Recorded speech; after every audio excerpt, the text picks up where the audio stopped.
NO3- nitrate આયનમાં બંધ યુગ્મની સંખ્યા અને એકાકી ઇલેક્ટ્રોન યુગ્મની સંખ્યા કેટલી હશે? હવે આપણી પાસે જ્યારે NO3- હોય તો નાઇટ્રોજન છે એ મધ્યસ્થ પરમાણુ થાય અને એની 3 સાઈડમાં ઓક્સિજન આવશે. બરાબર? હવે એના બોન્ડ ને એ બધું આપણે નક્કી કરીએ.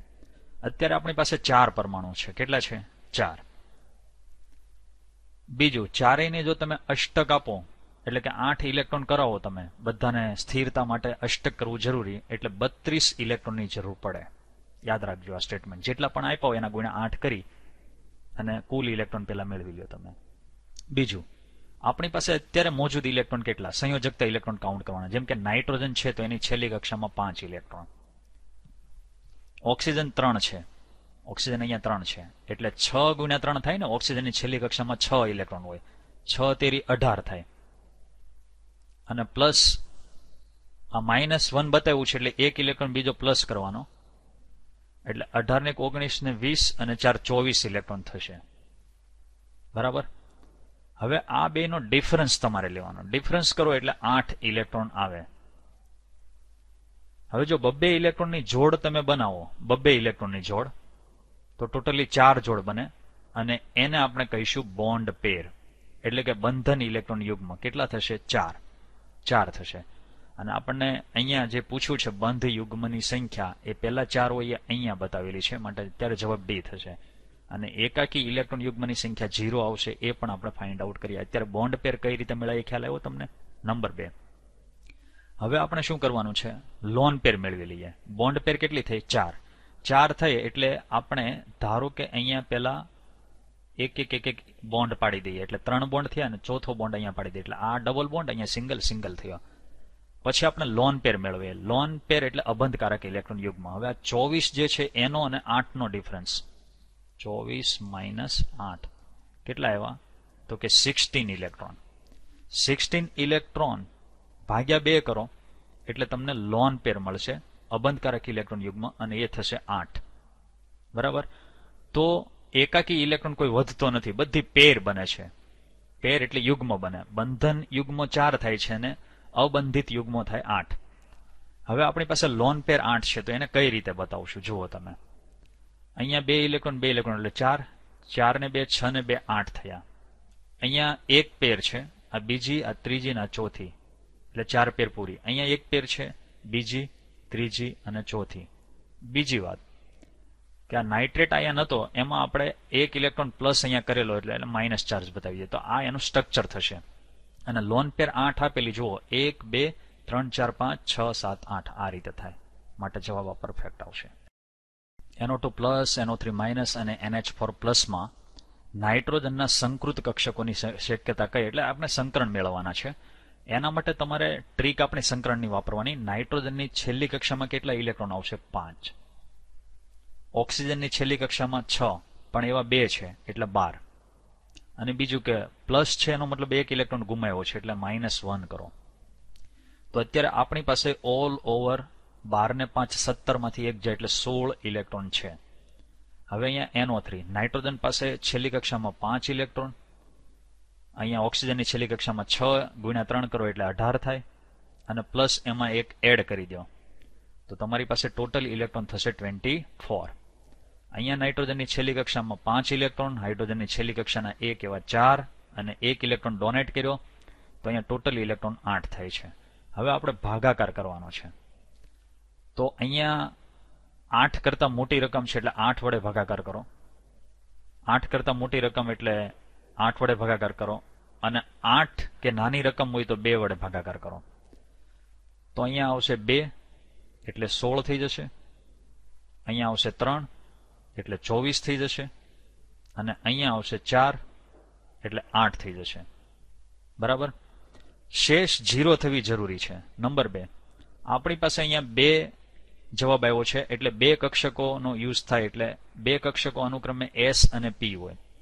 અહીંયા 3 કક્ષકોનો યુઝ થયો એટલે પેલા S પ્રકારની 1 અને P પ્રકારની 2 આવે. જો S પ્રકારની 1 જ છે અને P પ્રકારની મેક્સિમમ 3 પેટા કક્ષકો હોય. અહીંયા આપણો જવાબ 4 આવ્યો છે એટલે શરૂઆતમાં S પ્રકારની 1 આવશે અને પછી P પ્રકારની 3 કક્ષકો તમે લઈ શકો. ધારો કે અહીંયા 5 હોય તો sp3d સંકરણ થાય, તો તો આપણો જવાબ જે છે sp sp2 અને sp3 માટે જવાબ બી થાય. પ્રશ્ન છે કે નીચેનામાંથી કયા ઘટકો સમચતુષ્ફલકીય ભૌમિતિક આકાર ધરાવે? સમચતુષ્ફલકીય હોય એટલે એની અંદર sp3 સંકરણ થાય અને આપણે sp3 સંકરણ સુધી પહોંચવું છે. એના માટે આપણે શું કરશું? ટ્રીક વાપરશું સંકરણની. બોરોનની છેલ્લી કક્ષામાં ઇલેક્ટ્રોન કેટલા? 3. હાઇડ્રોજનની છેલ્લી કક્ષામાં 1 એવા 4 અને 1 ઇલેક્ટ્રોન બહારથી મેળવેલો છે. એટલે અત્યારે ટોટલી આ લોકો પાસે મતલબ એ ઓપ્શન પાસે 8 ઇલેક્ટ્રોન થયા. 8 થી નાની સંખ્યા તમારે યાદ રાખવાની 2, જેના વડે ભાગ ચલાવવાનો. તો 2 ચોકી 8 થશે. આપણી પાસે અહીંયા જે જવાબ આવ્યો છે 4 આવ્યો છે, એનો મતલબ 4 કક્ષકોનો યુઝ કરવાનો. 4 કક્ષકોમાં S પ્રકારની 1 અને P પ્રકારની 3, એટલે sp3 સંકરણ જે છે એ પહેલા જ ઓપ્શનની અંદર આપણને મળી જાય છે. જે સ્પીસીઝ સમાન આકાર અને સમાન સંકરણ ધરાવે છે તેઓ સમબંધારણીય સ્પીસીઝ તરીકે ઓળખાય છે. એટલે કે આ એક વ્યાખ્યા આપેલી છે. નીચેના ઉદાહરણોમાં સમાન બંધારણ ધરાવતા સ્પીસીઝ કયા હશે? આવો આપણને સવાલ પૂછેલો છે. આના માટે તમારે કરવાનું શું? આના માટે તમારે સંયોજકતા ઇલેક્ટ્રોન પહેલા મેળવી લેવાનું. જેમ કે નાઇટ્રોજન છે એની છેલ્લી કક્ષામાં 5 ઇલેક્ટ્રોન હોય અને એની સાથે ફ્લોરિન છે. હવે ફ્લોરિનના બધા તમારે સંયોજકતા ઇલેક્ટ્રોન કાઉન્ટ ન કરવાય, કારણ કે 7 થાય 7. તો એની જગ્યાએ ફ્લોરિન છે નાઇટ્રોજન સાથે સિંગલ બોન્ડ બનાવે છે. એવા 3 ફ્લોરિન છે એ 3 સિંગલ બોન્ડ બનાવે, એટલે અહીંયા 5 અને 3 8 થશે. હવે બોરોનની છેલ્લી કક્ષામાં કેટલા ઇલેક્ટ્રોન આવે? જવાબ છે 3 આવે. અને એની સાથે ફ્લોરિન જોડાય તો કેટલા થાય? 3 ફ્લોરિનના. બરાબર? એટલે કે બોરોન સાથે ફ્લોરિન છે એ 3 બંધથી જોડાય છે. સમજો તમે. તો અહીંયા ઓલ ઓવર ઇલેક્ટ્રોન થયા છે 8 અને અહીંયા થયા છે 6. એટલે આવા સંજોગોમાં આ જવાબ આવતો નથી. હવે આપણે આની પાસે પહોંચ્યા. તો બોરોન છે એની પાસે છેલ્લી કક્ષામાં કેટલા ઇલેક્ટ્રોન હોય? 3. હવે ફ્લોરિન છે એ ટોટલ બોન્ડ બનાવશે 4. કઈ રીતે? કારણ કે અહીંયા નેગેટિવ ચાર્જ છે એટલે 1 ઇલેક્ટ્રોન બોરોન પાસે વધારાનો થશે. તો આવા સંજોગોમાં ટોટલ ઇલેક્ટ્રોન અહીંયા થશે 8. હવે આ નાઇટ્રોજનની છેલ્લી કક્ષામાં 5 ઇલેક્ટ્રોન, હાઇડ્રોજન છે એ 4 બોન્ડ બનાવે અને 1 ઇલેક્ટ્રોન ડોનેટ કર્યો છે નાઇટ્રોજન, એમ સમજી લો તમે. તો હવે અહીંયા આવે છે 8.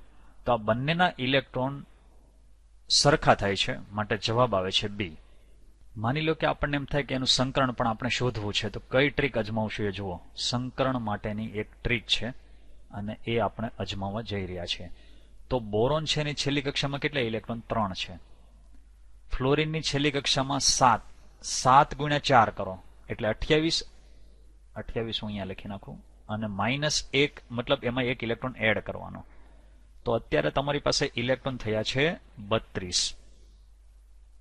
પછી અહીંયા નાઇટ્રોજન પાસે છેલ્લી કક્ષામાં ઇલેક્ટ્રોન છે 5, હાઇડ્રોજનના 4, એમાંથી 1 બાદ કરો એટલે અત્યારે 8 છે. હવે જ્યારે 32 હોય ત્યારે ભાગાકાર તમારે 8 થી કરવાનો અને 8 હોય તો 2 થી કરવાનો. તમને થશે કે આ શું થઈ રહ્યું છે? આની ટ્રીક ચેપ્ટરમાં આપેલી છે. બરાબર? આપણે આપણા ચેપ્ટરની અંદર સમજાવેલી છે.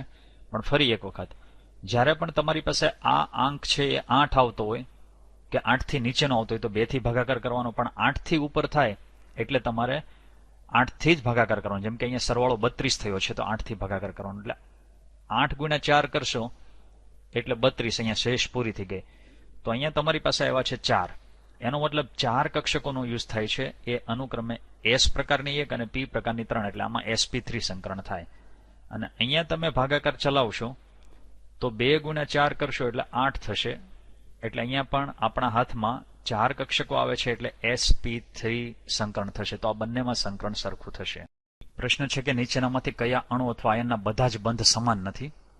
એટલે જો સિગ્મા અને પાઈ બોન્ડ આ 2 પ્રકારની રચના અલગ અલગ જોવા મળતી હોય તો બંધ સમાન નથી એમ માનવું તમારે. એટલે એક બંધ લાંબો હોય ને એક ટૂંકો હોય.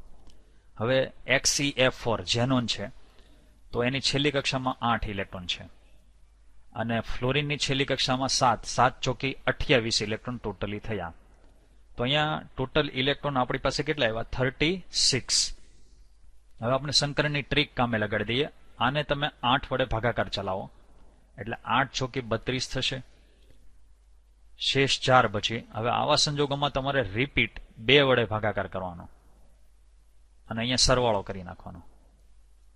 એટલે 2 દૂડી 4 થાય, 0 થયા. તો અત્યારે ટોટલી આપણી પાસે 4 અને 2 6 બોન્ડ બનશે, 6 કક્ષકોનો યુઝ થશે.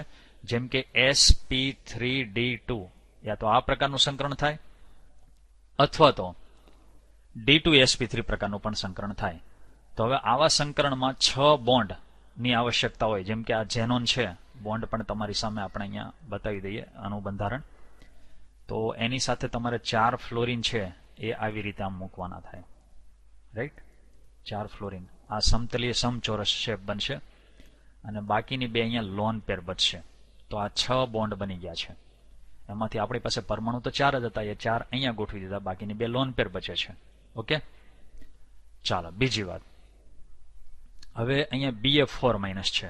તો બોરોનની છેલ્લી કક્ષામાં ઇલેક્ટ્રોન કેટલા હોય? 3. ફ્લોરિનનો 7 ચોકી 28 અને એક બીજો મેળવો એટલે 32 ઇલેક્ટ્રોન થયા. 8 વડે ભાગાકાર ચલાવો, 8 ચોકી 32 થશે. તો અહીંયા આપણી પાસે અત્યારે કેટલા આવ્યા છે? 4. એટલે આની અંદર સંકરણ કયું થશે? જવાબ છે sp3. sp3 સંકરણ થાય તો અણુનો આકાર આ રીતે બને, B. પછી અહીંયા તમે F દોરો, F F F અને એકને માઇનસ કરી નાખો. તો અત્યારે બધા સિગ્મા બોન્ડ છે એટલે આ પણ બધા સરખા, આ પણ બધા સરખા થયા. એટલે A અને B તો આવતા નથી. હવે ડાયરેક્ટ આપણે D પાસે જઈએ, કારણ કે આમાં 2 કાર્બન છે. સિલિકોન, જેની છેલ્લી કક્ષામાં ઇલેક્ટ્રોનની સંખ્યા છે 4. ફ્લોરિનના 7 × 4 એટલે 28. તો આપણી પાસે 32 થશે. 32 થાય એટલે આ પેટર્ન આવે, જેમાં સંકરણ sp3 થશે. સંકરણ sp3 થાય એટલે અણુ રચનામાં સિલિકોન વચ્ચે આવશે અને ચારે બાજુ અહીંયા F F F અને F આવે. તો આ બધા સિગ્મા બોન્ડ થયા એટલે આ પણ બધા સરખા છે. આ પણ નીકળી ગયો જવાબ. હવે C2H4 જેને આપણે ઇથિન કહીએ છીએ, તો એનું સ્ટ્રક્ચર જરા જોઈએ. અહીંયા કાર્બન, આ કાર્બન, અહીંયા ડબલ બોન્ડ આવે અને આ બંને સાઈડ આવી રીતે સિંગલ સિંગલ હાઇડ્રોજન હાઇડ્રોજન આવે. આ ઓર્ગેનિક કેમિસ્ટ્રીમાં તમે ભણી ચૂક્યા છો. તો તમે જોઈ શકો છો કે અહીંયા જે બોન્ડ દેખાય છે એ સિગ્મા છે અને અહીંયા એક સિગ્મા અને એક પાઈ છે, જેને કારણે આ બંધ લંબાઈ છે એ બંધ લંબાઈ પ્રમાણમાં વધુ હશે અને આ બંધ લંબાઈ છે એ પ્રમાણમાં ટૂંકી હશે. આથી કરીને આપણે એવું કહી શકીએ કે અહીંયા 2 જગ્યાએ બંધ સરખા રહેતા નથી. માટે જવાબ C આવશે. પ્રશ્ન છે કે અણુની ધ્રુવીયતા અને દ્વિધ્રુવ ચાક માત્રા પ્રાથમિક રીતે પરમાણુની વિદ્યુત ઋણતા અને એના આકાર ઉપર આધાર રાખે છે. કયા સંયોજનોની દ્વિધ્રુવ ચાક માત્રાનું મૂલ્ય સૌથી વધારે છે? સૌથી વધારે આપણે મૂલ્ય મેળવવાનું છે. હવે આપણી પાસે કાર્બન ડાયોક્સાઇડ છે. તો યાદ રાખજો કે પહેલા તો કાર્બન ડાયોક્સાઇડનો આકાર તમારા માઇન્ડમાં હોવો જરૂરી છે. તો કાર્બન છે એ એની આજુબાજુ 4 બોન્ડ બનાવે છે. ઓક્સિજન ડબલ બોન્ડ બનાવે અને બીજું કાર્બન પાસે કોઈ લોન પેર નથી, એટલે આ અણુનો આકાર છે એ કેવો થશે? રેખીય થાય. હવે તમે આટલો પાર્ટ વિચારો અને અહીંથી આટલો પાર્ટ વિચારો તો બંનેની જે દ્વિધ્રુવીય ચાક માત્રા છે અનુક્રમે μ1 અને μ2 ગણતા હોય તો એ બંને સરખી થશે અને એકબીજાથી ઓપોઝિટ થશે. એને કારણે પરિણામી μ છે દ્વિધ્રુવ ચાક માત્રા, એનું મૂલ્ય 0 થાય. આપણને સૌથી વધારે પૂછ્યું છે.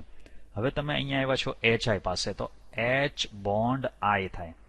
એમાંથી આયોડિન છે એ વધુ વિદ્યુત ઋણીય છે. કોની કમ્પેરિઝનમાં? હાઇડ્રોજનની કમ્પેરિઝનમાં. એટલે અહીંયા જે લોન પેર છે એ આયોડિન તરફ ખેંચાશે, માટે અહીંયા આંશિક ઋણ વીજભાર આવશે, અહીંયા આંશિક ધન વીજભાર આવશે. તો આવા સંજોગોમાં આની μ દ્વિધ્રુવ ચાક માત્રા 0 થતી નથી, એટલે આની કમ્પેરિઝનમાં અહીંયા થોડુંક વધારે થશે. હવે આપણી પાસે આ 2 કેસ છે. એમાં ઓક્સિજન તમે અહીંયા લો, જેની સાથે 2 હાઇડ્રોજન તમારે ગોઠવવાના થશે અને એવી રીતે તમે અહીંયા સલ્ફર લેશો, જેની સાથે તમારે 2 ઓક્સિજન ગોઠવવાના થાય. નંબર 2, ઓક્સિજન સાથે તમારે સલ્ફરના ડબલ બોન્ડ બનાવવાના છે અને અહીંયા લોન પેર આપવાની. અહીંયા આની પાસે 2 લોન પેર રહેશે. આ બંનેના આકાર છે એ કોણીય છે. બીજી વાત કે આયોડિનની કમ્પેરિઝનમાં ઓક્સિજન અને સલ્ફર વિદ્યુત ઋણતા વધારે ધરાવે છે. એમાંય ખાસ કરીને ઓક્સિજન જે છે એ વધુ વિદ્યુત ઋણીય છે. એટલે પોઈન્ટ જો અહીંયા લખેલું છે કે વિદ્યુત ઋણતાના આકાર ઉપર આધાર રાખે છે, બરાબર. તો વિદ્યુત ઋણતા અહીંયા વધારે છે, જેને પહેલો ટાર્ગેટ કરવાનો. બીજા નંબરે આ એક લોન પેર અને બીજી લોન પેર, એ પણ એને વધારે વિદ્યુત ઋણીય બનાવે છે. મતલબ દ્વિધ્રુવીય ચાક માત્રામાં અહીંયા સૌથી વધારો થશે, એટલે જવાબ આવશે સી. આની અંદર સૌથી વધારે થશે. બીજા ક્રમે SO2 તમે લઈ શકો, પછી HI અને સૌથી લાસ્ટમાં CO2 આવશે. H2O, HF અને NH3 માં હાઇડ્રોજન બંધ બને છે. પદાર્થોના ઉત્કલન બિંદુઓનો આધાર એક હાઇડ્રોજન બંધની પ્રબળતા, જોજો બરાબર, અને બીજું બંધની સંખ્યા ઉપર આધાર રાખે. આપણને સવાલની સાથે સાથે આ લોકો જવાબ પણ આપતા જાય છે. તો ઉત્કલન બિંદુના ઘટાડાનો સાચો ક્રમ આપણને પૂછેલો છે. હવે આના માટે પહેલી વાત તો એ કે હાઇડ્રોજન બંધની પ્રબળતાનો ક્રમ તમને ખ્યાલ હોવો જરૂરી છે. હાઇડ્રોજન બંધની પ્રબળતા, અને એ પ્રબળતા અનુક્રમે આ પ્રમાણે રહેશે કે હાઇડ્રોજન જ્યારે ફ્લોરિન સાથે જોડાય છે તો આ બંધ સૌથી પ્રબળ બને. ત્યાર પછી હાઇડ્રોજન ઓક્સિજન સાથે જોડાય તો એ ત્યાર પછી બીજા ક્રમે. આપણે હાઇડ્રોજન બંધ હોવાથી ત્રુટક રેખા વડે દર્શાવવું પડશે. અને હાઇડ્રોજન નાઇટ્રોજન સાથે જોડાય એની પ્રબળતા સૌથી ઓછી. આમ તો હાઇડ્રોજન ફ્લોરિન, ઓક્સિજન અને નાઇટ્રોજન સાથે જ હાઇડ્રોજન બનાવે છે, એટલું યાદ રાખજો તમે. અને સૌથી વધારે પ્રબળતા ક્યાં હોય? HF ની અંદર હોય. બટ HF ની અંદર કેવું છે કે જ્યારે HF અણુ લ્યો ને ત્યારે એની અંદર માત્ર 2 જ હાઇડ્રોજન બંધ બને છે. H બંધ કેટલા બને છે? 2. અને H2O જ્યારે તમે લેતા હો ને ત્યારે 4 હાઇડ્રોજન બંધ બને છે. એટલે પહેલો પોઈન્ટ જે હતો કે હાઇડ્રોજન બંધની પ્રબળતા અને બંધની સંખ્યા, તો બંધની સંખ્યા H2O ની અંદર સૌથી વધારે હોય છે, કારણ કે એની અંદર કેટલી સંખ્યા છે? 4 છે. અને એટલા માટે H2O નું ઉત્કલન બિંદુ સૌથી ટોપ ઉપર આવે, પછી HF નું આવે, પછી NH3 નું, જે જવાબ બી પ્રમાણે ગોઠવાશે. PO4 3- આયન યાને કે ફોસ્ફેટ આયનમાં P અને O બંધના ઓક્સિજન પરમાણુ ઉપરનો નિયમનિષ્ઠ વીજભાર. નિયમનિષ્ઠ વીજભાર જ્યારે તમારે મેળવવાનો થાય ત્યારે આ સૂત્ર યાદ રાખવાનું છે કે કુલ ભાર છેદમાં ઓક્સિજન પરમાણુની સંખ્યા. કેમ? ઓક્સિજન પરમાણુનો નિયમનિષ્ઠ વીજભાર મેળવવાનો છે, એટલે જેનો મેળવવાનો હોય એની સંખ્યા છેદમાં રાખવી. હવે કુલ ભાર છે ઉપર -3, એટલે અહીંયા તમારે બતાવવાનું થશે અંશમાં -3 છેદમાં ઓક્સિજનની સંખ્યા કેટલી? આ નીચે જે સંખ્યા દેખાય ને એ ઓક્સિજનની છે. ફોસ્ફરસની 1 છે, ઓક્સિજનની 4, તો ઓક્સિજનની લખવાની આપણે 4. અને 3/4 લેશો એટલે 75 થશે, 0.75 થશે. માટે તમે માઇનસમાં લખી શકો છો 0.75, અને એ જવાબ છે આપણો સી. નીચેની બંધારણીય આકૃતિમાં પાય અને સિગ્મા બંધની સંખ્યા ગણો. બી ફિનાઇલ યાને કે આ બાયફિનાઇલ, 2 બેન્ઝીન રિંગ અડોઅડ આપણને દોરીને બતાવેલી છે. તો પાય બંધ માટે તમારે ડબલ બોન્ડ ચેક કરવાનો. અહીંયા ડબલ બોન્ડ દેખાય છે, એટલે પાય બોન્ડ એક અહીંયા છે, આપણે સીધું જ એને બતાવી દઈએ. એક છે આ પાય બોન્ડ, આ બીજો, આ ત્રીજો, ચોથો અને પાંચમો. તો ગ્રીન કલરમાં જે લખેલું છે એ બતાવે છે પાય બોન્ડની સંખ્યા. પાય બોન્ડની સંખ્યા કેટલી થાય? 5. હવે સિગ્મા લઈએ.